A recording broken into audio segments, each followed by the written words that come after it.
Bismillah ar-Rahman ar-Rahim, alhamdulillahi rabbil alameen, wa sallallahu sayyidina Muhammad wa ala alihi wa sallam. Assalamu alaikum wa rahmatullahi wa barakatuhu. Welcome back to another session. Today we're going to be looking at the subject of Zakat. So our author says, Zakat is defined as the transfer of ownership, it's called tamlik, of a portion of wealth specifically specified by the lawgiver to a particular person with its intention. So it's basically 2.5% of your wealth. If you are sahibul nisab, there's a number that you need to achieve, and once you achieve that financial status, you're considered rich for the purposes of giving zakat. Even though you may not be rich in real life, but you're considered rich in the purposes of being able to give zakat. And we'll have a look at that.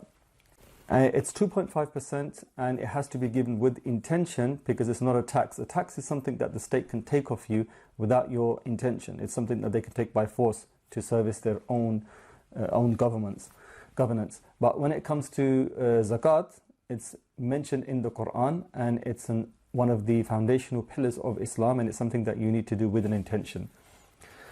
You can give it as a gift with the secret intention of a loan, and then later on forgive the loan. So you can give, somebody may not want to take the zakat off you. If they find out you're giving a zakat, they may not want it, they may feel bad about taking it, or even humiliated. So you can give it in the form of a loan, and then afterwards forgive them the loan. You know the intention, you know that you've got rid of offhanded this zakat from yourself. It is obligatory on every free Muslim who is legally responsible and who possesses the quantum, zakatable amount, nisab, whether in monetary wealth or in trade goods, whose value is equivalent to the nisab of wealth, over which a full lunar year has passed, in excess of any debts and of basic personal needs. So we'll have a look in detail at these. So first of all, zakat is given on the following items: gold and silver, and by extension money today, or in the past as well, trade goods, livestock, land produce, and found treasure. We're only going to be looking at the first two categories. The livestock, land produce, and found treasure is to be dealt with in another book, because in this book, at this level, these two categories are enough. So the minimal amount to make one eligible, what is the minimal amount? You must hold that wealth for a whole lunar year. Right, e.g. become rich on the 1st of 2020. Then a lunar year would be around 20 December 2020. Okay, so what this is basically saying is that George has a certain amount of wealth, and that wealth is over the limit of the zakatable amount. If it's less than that, he doesn't need to pay zakat. Not today, not even if he becomes eligible with that amount tomorrow, he doesn't need to pay zakat on it. George needs to become eligible and hold that amount for a whole year. So the minute George becomes eligible, we say a clock starts to tick for him. That clock will tick 24 hours a day, 365 days a year. Well, in this case, the Islamic year, the lunar year, which is 10 days less. So the example I gave is, if he became rich on the 1st of January 2020, he needs to hold that wealth for a whole year. So on the 20th of December, because a lunar year is going to be 10 or 11 days shorter than a Gregorian year, he needs to have that wealth. If he now, in that year, falls below, then he doesn't give zakat. If he stays at that level for a whole year, come the new year, the new Islamic year, he has that zakatable amount, then he pays zakat on the excess. If in between he loses some of his wealth and he goes below the threshold now, it doesn't matter. The clock is still ticking. By the end of the year, if he goes back to his threshold, then he pays zakat. The only other situation where he would not pay zakat, the only situation where he wouldn't pay zakat is if he became back to zero again. So if he lost all of his wealth and he became zero, and then the clock would stop and then it would start again, only if he achieved the threshold again, right? So even if he was rich and the clock started and then he lost the money, by the end of the year, we look at what he has at the end of the year, if he's made it up again, and that's the zakatable amount. So the nisab of gold, so what makes somebody eligible to pay zakat? It's holding on to a certain amount of wealth, the equivalent of, we're going to have a look now. So the nisab of gold is 20 mithqals, which is 20 dinars, which are gold coins in old classical currency, which the weight of has been worked out to be 87.48 grams. So if somebody holds this amount of gold, they are at the threshold now. They are there. For which one pays half a mithqal, which is 4.374 grams. It's been worked out to be. So if this is how much you hold, then after a year, if this is all you hold, then after a year, this is how much zakat you'd pay. You'd pay half a gold coin. The nisab of silver is 200 dirhams, which in silver coins, that the dirham would be a silver coin currency. It would be 612.36 grams of silver, for which one pays 5 dirhams. Gold and silver in any form, such as coins, nuggets, jewelry, worn or otherwise. Right? So your gold could be in the form of gold coins, antique coins. It could be jewelry. And when it comes to jewelry, we don't look at the workmanship, because the workmanship has its own monetary value that's added onto the jewelry. So we look at the raw gold. So it's easy. It's very easy. You can go to the jewelers and find out how much does the workmanship cost, and you can actually weigh the gold and find out the value of the gold, taking out if there's any crustaceans of jewels and the like on it. So again, the zakat is 2.5%. Silver and gold have the same value ratio wise, but not anymore. So traditionally, gold and silver had the same monetary ratio, right? So it didn't make a difference whether you had gold, silver, or just gold or just silver. But today the disparity is huge, where gold is valued at more than 10 times the price of silver ratio-wise. So in this instance, the ulama say there's two things that you can do. You could either pay based, if you're pious, by way of more taqwa, it's easier for you to be sahib al-nisab, to achieve zakatable status, the giver of zakat, if you look at how much silver you have as opposed to how much gold you have. So once you achieve that threshold, which is only 612 grams, right, then you give zakat on any excess wealth.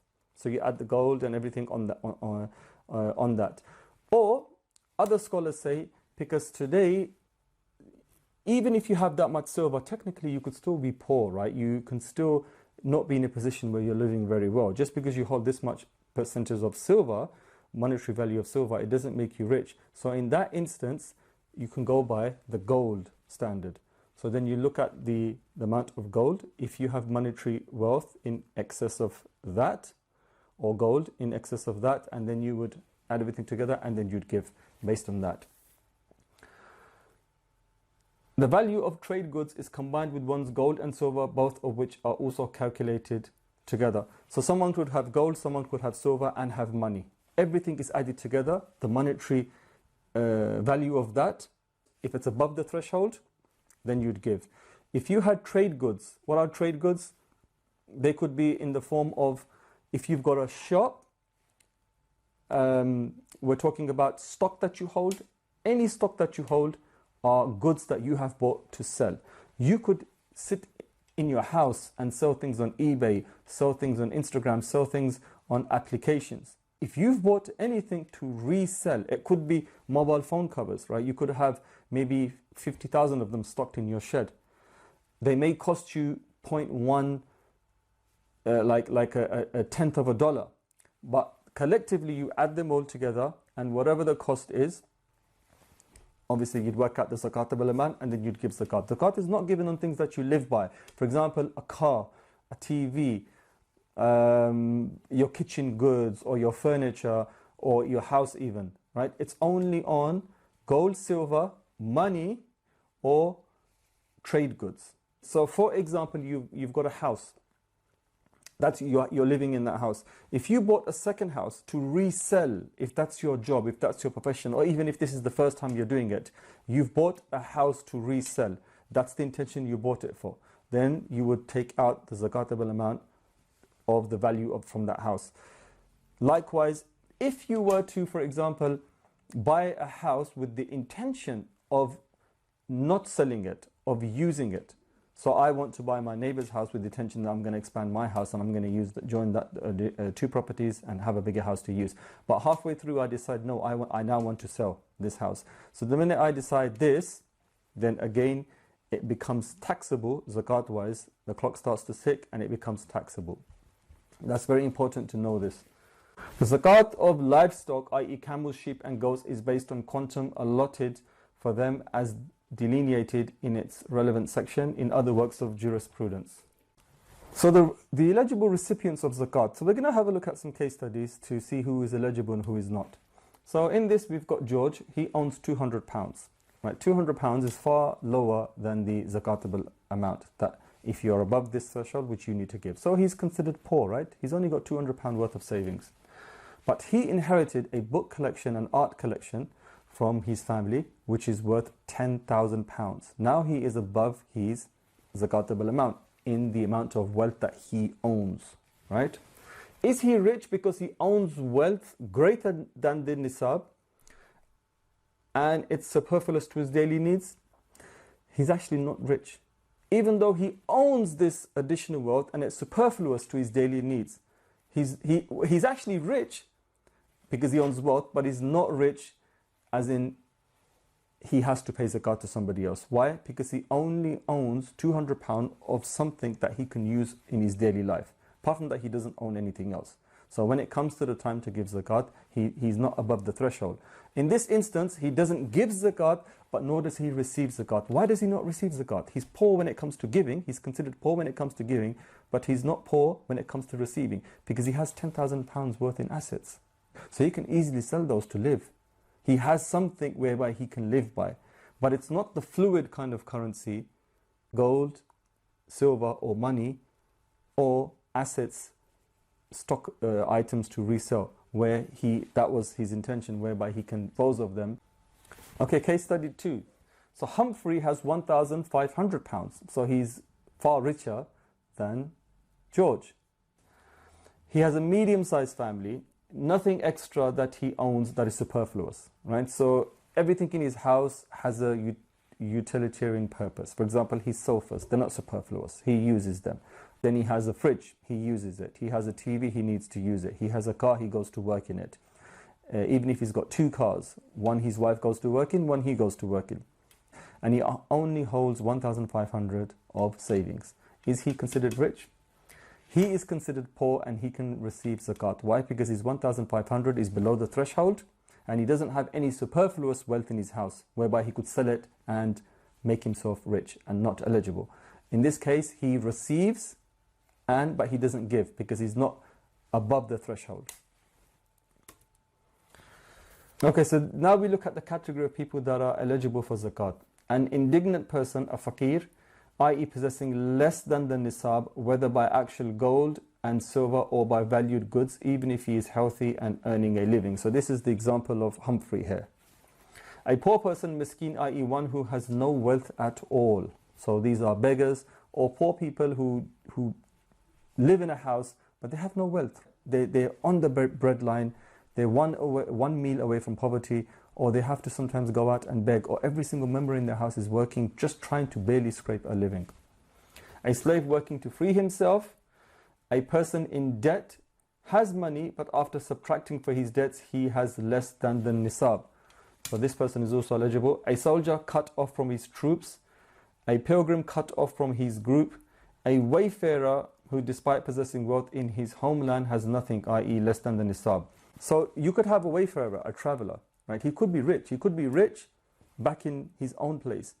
But he's cut off from his own land now and there's no way for him to get back. Whatever money he has, it's not sufficient for him to get back. Even though he's rich, but where he is not. So he's also eligible. And likewise a pilgrim. The pilgrim may be rich in his own country, but he took a certain amount of wealth with him and now he's set off on a journey and there's no way, if he's not given money for him to get to his destination, he's going to starve. If he's not given money for him to even turn back, he's going to starve. He's also eligible. One who works as a state zakat collector. Traditionally, the collection of zakat was a job administered by the state because taxes and this zakat was a state enterprise as opposed to private ventures where you have charity organizations that families can start, single individuals, corporations or mosques or the like. Because this is a state enterprise, then the one who is allotted to collect the zakat is considered a state employee. In this sense, some of the zakat money is given to him even though he's rich. Even though he's rich, he earns a wage, right? It's not charity that he's doing. He's a state employee. He's earning a wage. And in this instance, he's given charity from the zakat money. Sorry, he's given zakat money as a form of wages for him to conduct his duties properly.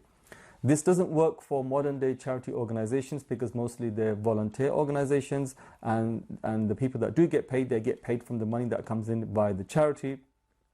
So no charity organization today can say we are going out to collect zakat. The one paying zakat can choose to give it to recipients of all of the above categories of them, regardless of whether or not recipients of other categories are present. This is said because in the Shafi'i madhab there's a difference on this. So you could give it to any of the categories, or you could give them to any of those categories, whether they're present or not present. So it doesn't mean that one person needs to turn up to you and you have to basically give it to one person. Zakat may not be given to any of the following. So now we're going to have a look at who may not receive zakat. A non-Muslim. There are other forms of charity that are given to non-Muslims, not zakat.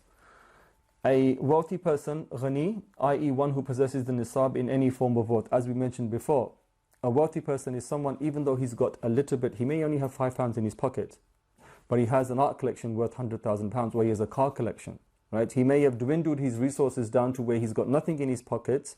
He sold off most of his car collection, but he has a car worth £20,000, which is superfluous to his daily living, which he can sell and then thereby live.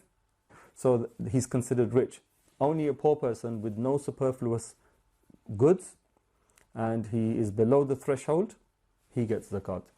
A Hashemite or a freed slave of a Hashemite, although Imam Tahawi maintained that they are eligible recipients. Hashemites are the family, the greater family of Rasulullah. So you have Sayyids, right? You have the Sharif family, which are Al Rasulullah, and then Bani Hashim, which is the clan of Hashim. This includes Ja'far, Aqil, Abbas, and all the others, right? So zakat, it's not befitting for them to receive zakat. Why? Because zakat is considered, it purifies your wealth. Allah mentions, zakat purifies your wealth. So it's basically, there's an idea of filth, there's an idea of dirt, filth being purified from your wealth. You take the filth from your wealth and you give it in charity, and thereby Allah purifies your wealth. And this idea of filth that's on the wealth that you're giving, it's not befitting for the family of Rasulullah to be given that money or for them to take that money. So they're not allowed to receive this. You can give them other forms of charity, but not zakat. Also, not even a slave. Why? Because whatever the slave owns, technically you own. So if you're giving to a slave, it's like you're giving to the master. And even if it's your own slave, you can't give to your own slave because, again, whatever your slave has is yours. The slave is yours and whatever he has is yours. So it's like giving it to yourself. So we don't give to slaves. One's parents or grandparents, again, the same thing, right? Your parents or your grandparents, there's like a vested interest there. You don't give to them. One's child or grandchild, one's wife or husband, one's slave, even one working to free oneself, as mentioned, one's partially freed slave to pay for a deceased person's funeral shroud. The idea behind this is that zakat, you give somebody something whereby they can live by, they can eat by, live by. When you're paying for a funeral shroud, it doesn't have the idea of you giving something over where they can live by. To pay off a deceased person's debt, that's taken from his estate, or you can give charity from yourself for that, but it's not taken from zakat. Or to purchase slave or to be free. Again, there's nothing being handed over there for that person to benefit from, to live by. So it's not used, zakat money is not used to free slaves. If one pays zakat after having made an honest effort to ensure the recipient was eligible and then finds out the recipient was not eligible, then it is valid such that he does not have to pay it again unless the recipient turns out to be his slave, even one who is working to free himself. So if you try to establish, was this person eligible, and he lived on the street, you always saw him hanging around on the street, everybody he hung around with were also beggars, and you genuinely believe that this man was genuine, and you gave him the money. Afterwards, you found out he was a con artist. He actually had a house around the corner, a 5-bedroom house around the corner, or in another country, and he drove a nice car.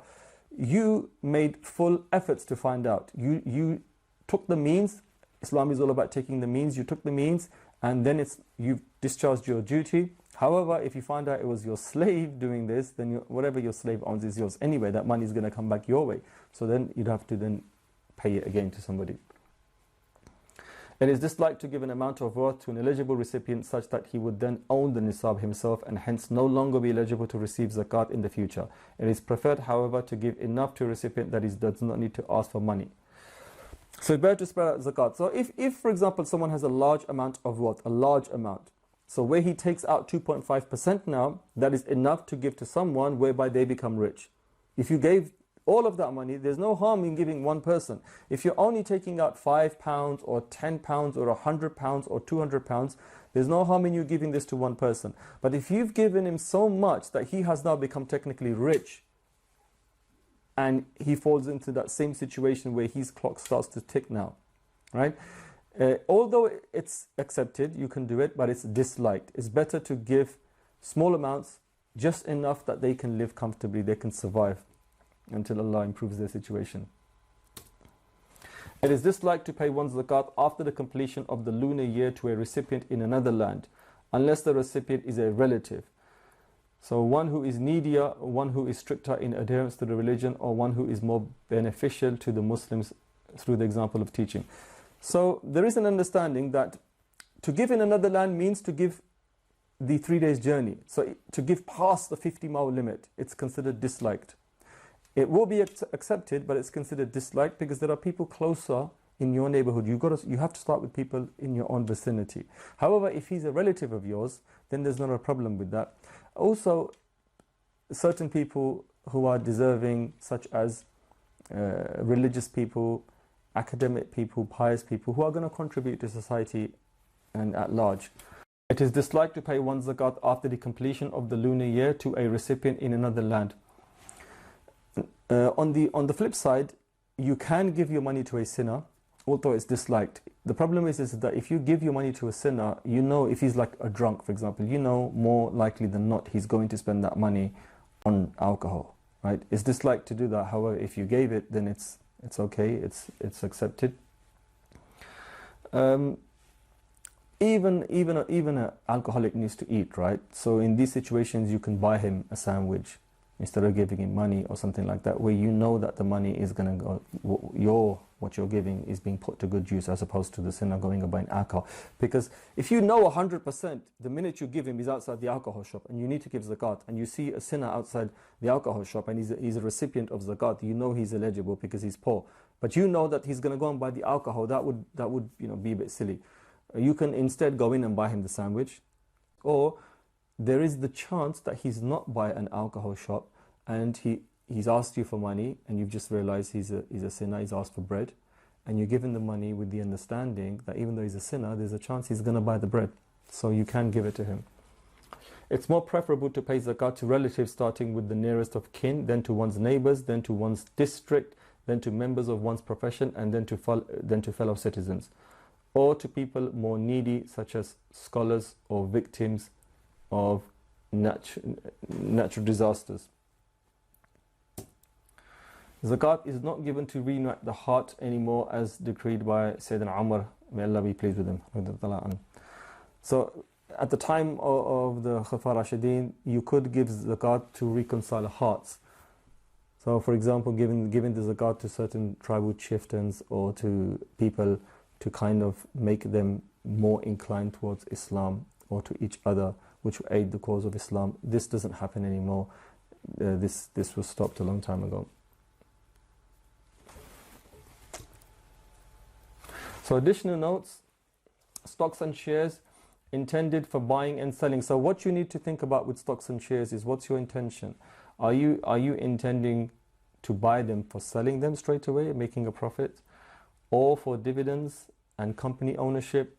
So if bought for selling, then it's considered trade good. And as mentioned, trade goods are goods that you bought with the intention of selling. So if you hold on to those, then If you're above the threshold, then you add on the price. For dividends, it's given and what percentage is owned of the company. What about debts owing to others? You subtract any debts you have from your zakatable assets. Subtract what you own others, and long-term debts such as house loans. So for example, if you took a house loan from a bank that is £200,000, right, an Islamic loan from a bank, that's £200,000, where you have to now pay that loan back.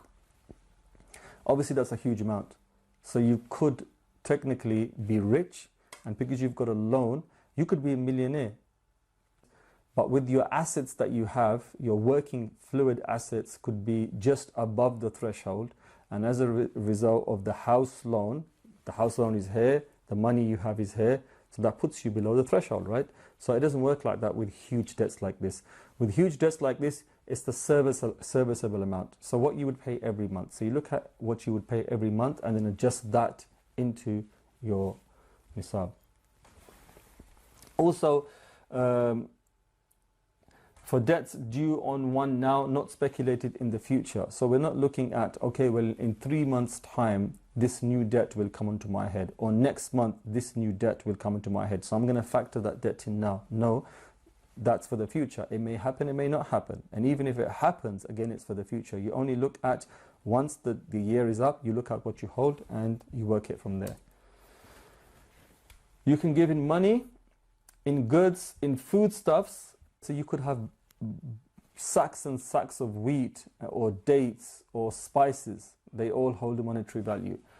Can give in the form of a gift with the intention of zakat, as mentioned. Sometimes people don't like to be given charity, so you can give it, you just need to offload it, right? So you can give it as a gift to someone, but you know the intention is zakat with Allah, and you give it to them with intention. You give it to them as a gift with the intention of zakat. Be humble in giving, and it's as it's an honor for you to give. Do not feel or allow yourself to feel anything while giving, that you are in a better position than them. No, be humble.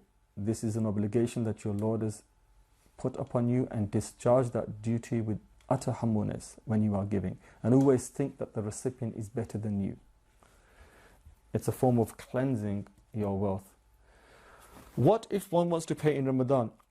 In Ramadan, what happens is people they try to pay their zakat during Ramadan because it increases the reward, right? So in this situation, you need to work out when did your clock start ticking. So if your clock, the 1 year is up 3 months after Ramadan, you can technically give in Ramadan, but then you need to work out a true estimate of where you would have been wealth-wise in 3 months' time.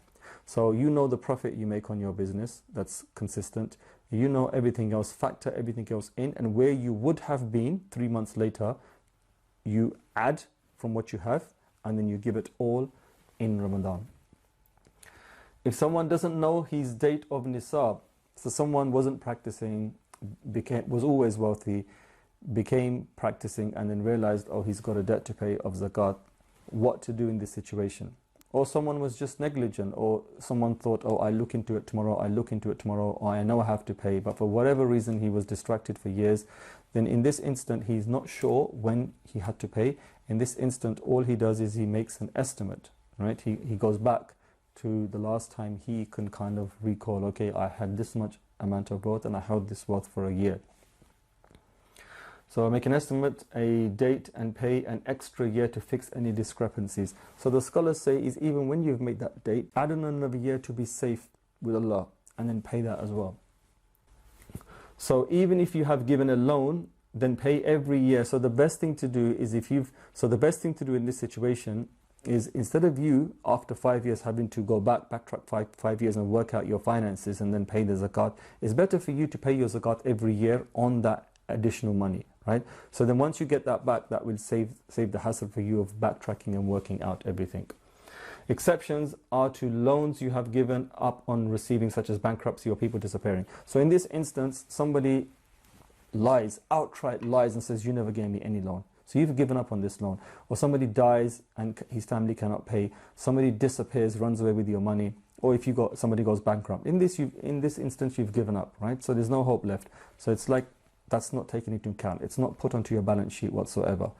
If, however, in the future, at some point in the future, that person does give you that money, then you keep that money, and then it's not zakatable anymore because you had genuinely given up on that amount. Now a quick look at Sadaqat al-Fitr.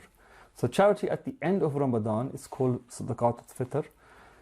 It's mandatory, wajib, on every free Muslim who is legally responsible, mukhallaf, possessing the nisab in excess of any debts and of basic personal needs.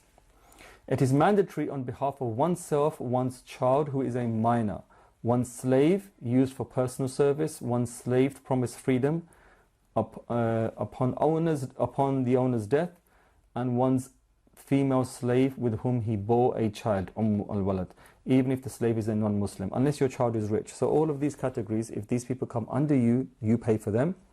Unless if your child is very rich, is inherited wealth from a source, and then he pays for himself. It is mandatory on behalf of one's slave working for his freedom, one's child, son or daughter who is an adult. It is not mandatory, on behalf of one's slave working for his freedom, one's child, son or daughter who is an adult, one's wife and co-owned slave or a runaway slave, kidnapped slave or imprisoned slave, except after their return. So most of these categories we don't look at today because slavery doesn't exist. You do not pay for your adult children, you don't pay for your wife. However, you could secretly pay for your wife and then tell her later, I've already paid for you, honey, and that's okay. The amount due is half a sa, that's 2.2 kg of wheat, flour or sawiq, a mixture of wheat and barley, or 1 sa, 4.4 kg of dates, raisins or barley, which equals 8 ritals according to the Iraqi standards. So 2.2 kg of weight. So whatever the monetary value of that, it fluctuates today between 3 and 4 pounds. So that's what you would give.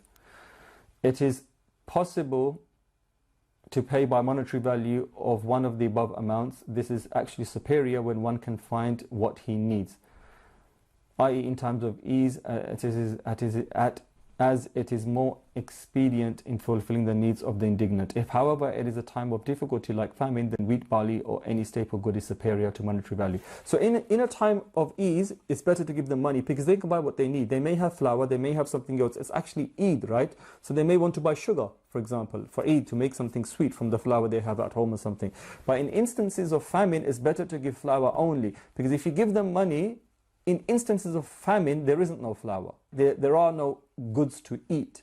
So it's better then directly to give them foodstuffs and goods that they could actually eat, edible goods. The time in which Sadaqat al-Fitr becomes mandatory is when Fajr comes in on the day of Eid al-Fitr. Therefore, if one dies or becomes indignant before that time, or if one becomes Muslim or attains wealth, thereby possessing nisab, or is born after that time, then it is not mandatory for him. So if one dies before Eid al-Fitr, right, before the Fajr of Eid al-Fitr, then obviously it's not mandatory upon him. Or if someone becomes a Muslim, so someone becomes Muslim at, say, 11 o'clock now, it's also not mandatory upon him because he wasn't a Muslim at the time when it kicked in. If a child is born, a very rich child, for example, is born at 11 o'clock, again, nobody needs to pay for him because he was born after that time. It is preferable to pay it before leaving for the Eid prayer area, musalla, yet it is valid if one pays it beforehand or afterwards. Altogether, delaying it is disliked.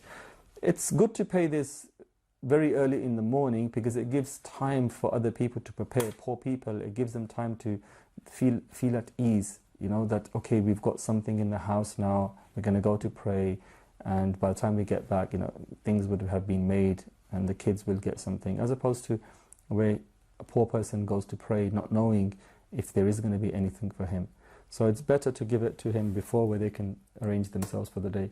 So every person should pay it to one indignant person, fakir, or if to a non-Muslim resident in Muslim lands. So as opposed to zakat, which you cannot pay to non-Muslims, this payment you can give to a non-Muslim.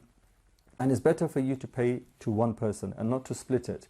Why? Because you're not going to have much to split anyway in the first place. So it's better if you see one person to give it to one person whereby he can organize his affairs. Although if you give it to multiple people as well, it's accepted. It is permissible for a group of people to pay their combined Sadaqat al-Fitr to one recipient according to the sound position. So if there's 10 people and you're going to the masjid and you happen to see just one person on the way who's poor and nobody else fulfills the criteria, you can, all 10 of you, give it to that one person. Okay, thank you very much. Wa sallallahu ala sayyidina Muhammad wa ala alihi wa sallam. Alhamdulillah rabbil alamin. Assalamu alaikum wa rahmatullahi wa barakatuh.